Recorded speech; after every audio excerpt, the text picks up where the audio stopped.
नमस्कार मित्रों, GS classes में आप सभी का स्वागत है। आज हम पर्यायवाची के बारे में बात करेंगे और ट्रिकी पर्यायवाची देखेंगे और इसको याद कराने की जिम्मेदारी मेरी है। इसको 2-3 बार में आप एकदम मस्त से याद हो जाएगा पर्यायवाची, और इसको ट्रिक के माध्यम से हम बताएंगे जिससे याद हो जाए। जैसे सूर्य का पर्यायवाची हम देखेंगे, सूर्य का। अब सूर्य के पर्यायवाची देखते हैं। जैसे सूर्य है, सूर्य एक होता है सूर्य। सूर्य का पर्यायवाची सूर्य भी होता है। और सविता, सविता मतलब आप लोग जान ही रहे हैं, सब लोग जान रहे हैं कि सविता मतलब सूर्य। और मार्तंड का मतलब क्या होता है? जो मरे हुए अंडे के समान। क्या सूर्य जो था वो मरे हुए अंडे के समान दिखाई पड़ता था, तो इसीलिए इसको सूर्य कहा गया। कि इसको मार्तंड को, मार्तंड मतलब सूर्य। आदित्य, आदिति की माँ होने के कारण इसको क्या बोला गया? आदित्य। आदित्य मतलब सूर्य होता है। ये क्या थे? आदिति की, अदिति धन या आदित्य बना, तो आदिति की माँ होने के कारण क्या बोला गया? इसको आदित्य बोला गया। आदित्य मतलब सूर्य। दिनेश, दिनेश क्यों बोला जाता है? दिनेश मतलब सूर्य क्यों पड़ा? पता है क्यों? क्योंकि जैसे जैसे नाम, जैसे जैसे जो कर्म करता है उसी कर्म के आधार पर उसका नाम, उसका पर्यायवाची पड़ जाता है। जैसे दिनेश मतलब दिन का स्वामी है, दिन का ये ईश्वर है। दिन का स्वामी मतलब दिन में हमें क्या, ये दिन के समय हमें उजाला देता है ना, इसीलिए इसको सूर्य कहा गया। सूर्य कब दिखाई पड़ता है? दिन में ही दिखाई पड़ेगा ना। अब रात को थोड़ी दिखाई पड़ेगा। रात को जो दिखाई पड़ेगा वो चंद्रमा है। इसीलिए इसको दिनेश कहा गया, मतलब दिन में। दिन का स्वामी कौन है? चंद्र, सूर्य है। भास्कर, भा मतलब चमक, जो किरणें लाता है, जो किरणें चमकता है। जब भास्कर मतलब चमक, जो किरणें बिखेरता है वो क्या होता है? एकदम चमकता रहता है, इसीलिए इसको भास्कर कहा गया है। क्या भास्कर कहा जाता है? काहे? एकर जब किरण एकदम बिखेर गया था, जब सूर्य की किरण और ज़मीन पड़त है तो एकदम बिखर गया था, यही के नाते का भास्कर कही गया। समझा? क्या बहुत ध्यान से समझ ला। अब दिनकर, अब देखा, ये तो दिनेश था, ये तो दिनकर है। समझ रहे हैं? मतलब कर माने किरण, दिन माने सब लोग जान ही रहे हैं, सवेरा, सुबह, दिन। दिनकर मतलब जो दिन को संभव करता, मतलब दिन में जो किरण प्रदान करता है। कौन? दिन में कौन चीज़ किरण देता है? सूर्य भगवान ते दे बाटेन, कौन जौन दिन में किरण देते हैं, यही के नाते का दिनकर कह गया है। मतलब दिन में देने वाला किरण कौन है? सूर्य।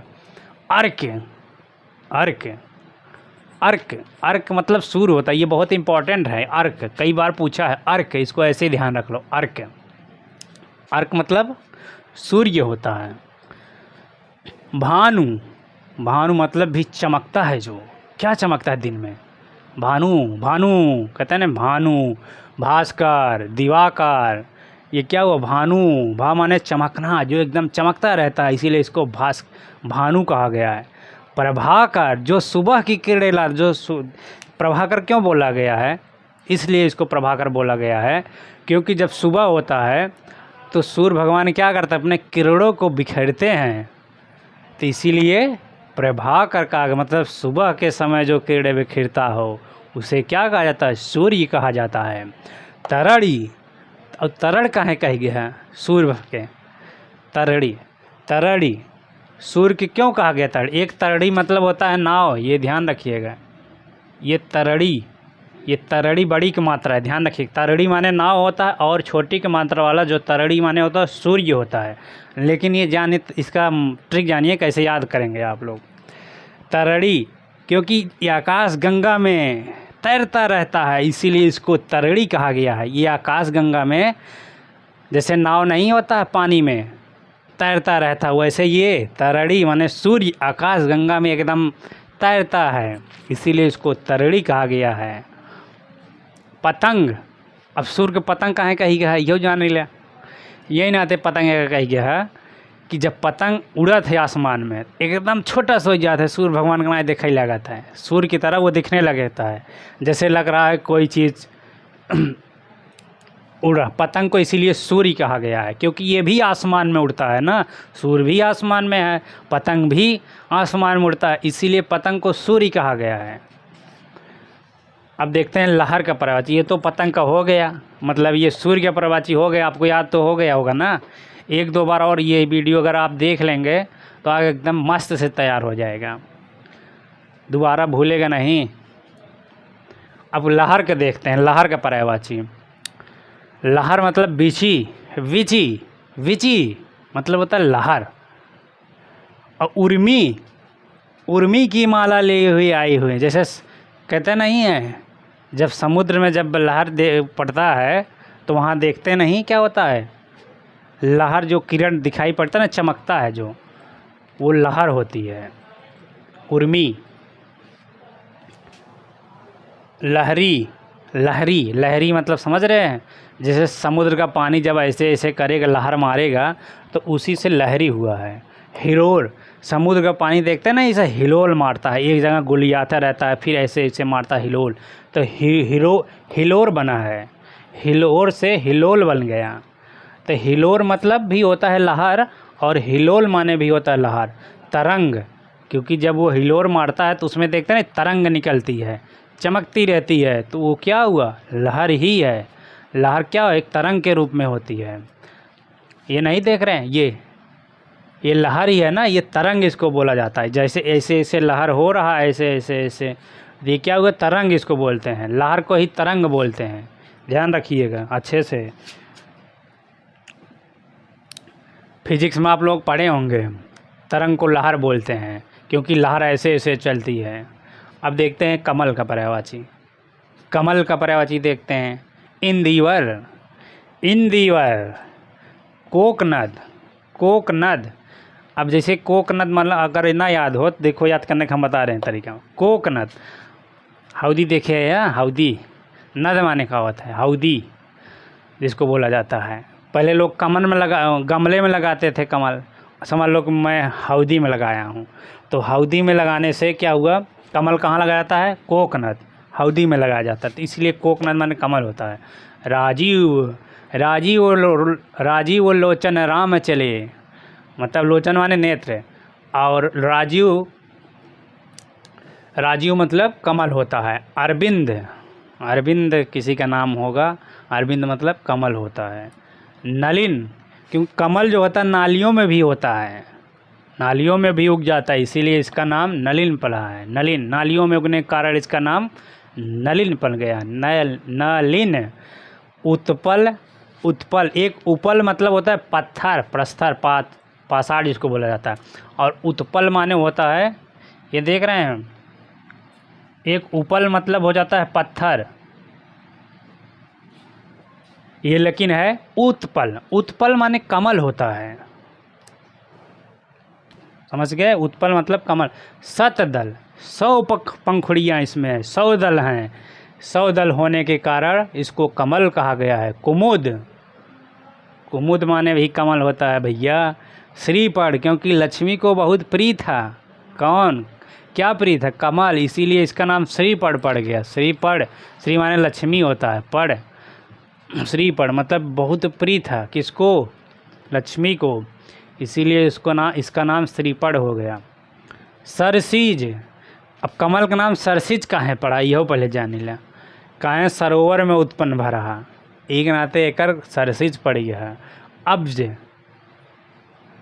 अब्ज, इसका जन्म कहाँ हुआ था, पानी में, जिसका जन्म पानी में हुआ वो अब्ज। पंकज, पंकज तो आप जान ही रहे, पंकज माने कमल होता है। नीरज, नीर मतलब पानी, जिसका जन्म पानी में हुआ उसको कमल बोलते हैं। कुमुद हो गया। पुंडरीक, क्योंकि भगवान विष्णु जो थे उनके हाथों में कमल था, इसीलिए उनको पुंडरीक, भगवान विष्णु को पुंडरीक बोला गया है, वो कमल उनके हाथों में था, इसीलिए इनको पुंडरीक कमल को बोला जाता है। पुंडरीक मतलब कमल होता है। पद्म, पद्म माने भी कमल होता है। और ये दो जो है कुवलय, कुवलय और तामरस, क्योंकि कमल का जब रस आप पिएंगे तो एकदम मस्त हो जाएंगे, इसीलिए इसको तामरस बोला जाता है। कुवलय, ये लय हमेशा देता रहता है, इसीलिए कमल क्या होता है, एकदम महकता रहता है, लय देता रहता है। जब उसको सूंघेंगे तो एकदम लय की तरह महकेंगे, इसलिए इसको कुवलय कहा गया है। ताम रस तो आप जानेंगे, जब पिएंगे इसका रस तो हम ताम हो जाएंगे, ताम रस की तरह महकेंगे, इसीलिए इसको कमल कहा गया है। अरड़व, अब देखते हैं अरड़व का पर्यायवाची। अरड़व का क्या होता है? अरड़व समुद्र बोलते हैं। अरड़व का पर्यायवाची क्या होता है? समुद्र होता है। देखा, अरड़व का पर्यायवाची समुद्र होता है। जलध ही, जलध काहे कहिया समुद्र के?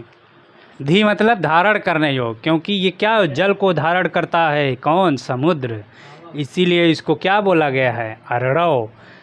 उदधि, उदधि, उदधि मतलब भी होता है जो धारण करता है, किसको? पानी को, वो समुद्र कहलाता है। तोय माने पानी, धी माने धारण करता है, जो पानी को धारण करता है वो समुद्र कहलाता है। जो पानी को धारण करता है वो समुद्र कहलाता है। अम्बुधि, अम्बु माने पानी, धी माने धारण करता है, इसीलिए अम्बुधि मतलब जो पानी को धारण करता है उसको समुद्र बोलते हैं, अर्थात अरड़व बोलते हैं। अम्ब निधि, अम्ब मतलब भी होता है पानी, निधि मतलब खजाना होता है, लेकिन जो समुद्र भी खजाना को धारण करता है ना, इसीलिए क्या बोला? अरड़व मतलब समुद्र। अम्ब निधि। अम्बो, अम्बोधि, अम्बोध जिसमें धी आ जाए समझ लेना कि वो सब पर्यायवाची समुद्र का है, वो अरड़व का पर्यायवाची, ये आप जानते रहिए। अवधि जो धारण करता है, क्योंकि धी आ जा रहा है, जिसमें जिस किसी भी शब्द में अगर धी आ जा रहा है लास्ट में तो समझ लेना कि वो समुद्र का पर्यायवाची है। अरड़व। बादल कब देखते हैं? बादल जिस शब्द के अंत में दा आ जाए वो बादल का पर्यायवाची होता है। जैसे जलद जो जल देता है, जल कौन देता है? बादल ही देता है ना, जल कौन देता है? बादल, इसीलिए इसको जलद कहा गया। तोयद, तोय माने पानी, जो पानी को देता है, कौन पानी देता है? बादल दे पानी के, और दूसर के थोड़ू दे पानी। अब एक लोटा की मांग ले दे ना। अम्बुद, अम्बुद, अम्बु माने पानी, द माने देता है, कौन देता है? बादल देता है, इसीलिए अम्बुद माने बादल। नीरद, नीर माने पानी, द माने देता है, जो पानी देता है कौन? बादल। वारी, वारी माने पानी, द माने देता है, कौन देता? वारी माने पानी होता है। कौन? द, हमने आपको बताया जिस शब्द के अंत में द लग जाए समझ लेना कि उसका पर्यायवाची क्या है? बादल होगा, बादल होगा। पयोद, पय माने होता है दूध, पयोद, पय भी माने भी होता पानी और दूध, लेकिन अभी बताते हैं। एक पयोधर होता है, पयोधर, पय जो पय को धारण करता है, पयोधर मतलब भी होता है बादल, और एक पयोधर मतलब होता है स्तन, समझ गए? क्योंकि पय। जलधर, पयोध माने होता है बादल, जो पय को धारण करता है, पानी को जो धारण करता है, जो पानी को देता है वो क्या होता है? बादल। जलधर, जो जल को धारण करता है, जलधर। धाराधर, क्योंकि बादल क्या करता है? धाराधर, धारा रूपी बरसता है, धारा, धारा देकर वो बरसता है, कौन? बादल। बादल से हमेशा जब पानी गिरेगा, बरसेगा बादल के द्वारा, जब बरसात होगी तो क्या होगा? धाराधर, उसकी जो बूंदें पड़ेंगी वो धाराधर होगी, मतलब एकदम धार की तरह ज़मीन पर गिरेंगे। घटा, काली घटा का घमंड घटा, घटा माने बादल, घन माने बादल। घन तो आप जान ही रहे हैं, घन माने बादल होता है, वो घन नहीं हथौड़ा वाला, वो हथौड़ा वाला घन नहीं है, ये घन है माने बादल ऊपर वाला। मेघ माने बादल होता है, मेघ रूपी बादल जिसको बोल। जिमूत, जिमूत माने बादल, बहुत इंपॉर्टेंट क्वेश्चन है जिमूत, ध्यान रखना, ये बहुत इंपॉर्टेंट। जिमूत कई बार पूछा है। बलाहक कई बार पूछा है, बलाहक माने भी बादल होता है, बलाहक। पयोधर, जो पय को धारण करता है, बादल। पय माने पानी को जो धारण करता है, बादल ही करता है, पानी को बादल ही धारण करेगा ना, तब दे पानी। समुद्र का पर्यायवाची अब देख ली हूँ, अब यूँ देखी समुद्र का पर्यायवाची का है क्षीरधि। क्षीरद जो क्षीर को धारण मतलब पानी को जो धारण करता है उसे समुद्र का। तोय निधि जो पानी को धारण करता है। सलिलेश जो सलिल का ईस हो, पानी का ईस हो, पानी की ईस का हो, समुद्रित है, पानी एकदम भरा रहा है समुद्र में, देख बात एकदम पूरा तैरत रहे, ही नाते सलिल की इस कही जाते का मतलब राजा सबकर कौन सलिल की ही लवड़ालय। ये लवड़ आलय क्योंकि समुद्र का पानी क्या होता है, नमकीन होता है, इसीलिए लवड़ का आलय बोला गया है। रत्नाकर काहे रत्नाकर बोल गए पता बा, काहे खजाना छुपाए रहा था। रत्न माने खजाना होता है, रत्नाकर ही नाते बोले समुद्र में खजाना फजाना वहीं मिले समुद्र में। उर्मी माला, उर्मी की माला लेके आवत है, उर्मी की माला लेके आता है समुद्र। उर्मी की माला लेकर कौन आता है, समुद्र। सिंधु, सिंधु नदी जाना था ना, एक सागर के रूप में हुआ है। सिंधु जाए सीधे समुद्र में मिले थे, यही के नाते सिंधु पर्यायवाची समुद्र है। ठीक बा, एक याद कर लिए 2-3 बार ढंग से, क्योंकि ये ट्रिक के माध्यम से हमने पढ़ाया है और इसको ज़्यादातर प्रयास करना, 2-3 बार पढ़ लेना, आपको मस्त होकर याद हो जाएगा। समझ गए। और इसके बाद दूसरा पार्ट लाएंगे, इसको आप पढ़ते रहिए। ये इतना तो है, 4-5 ठो था। इसके बाद नेक्स्ट वाला लाएंगे, आप उसको पढ़ लीजिएगा। ठीक है, नमस्कार, जय हिंद, जय भारत।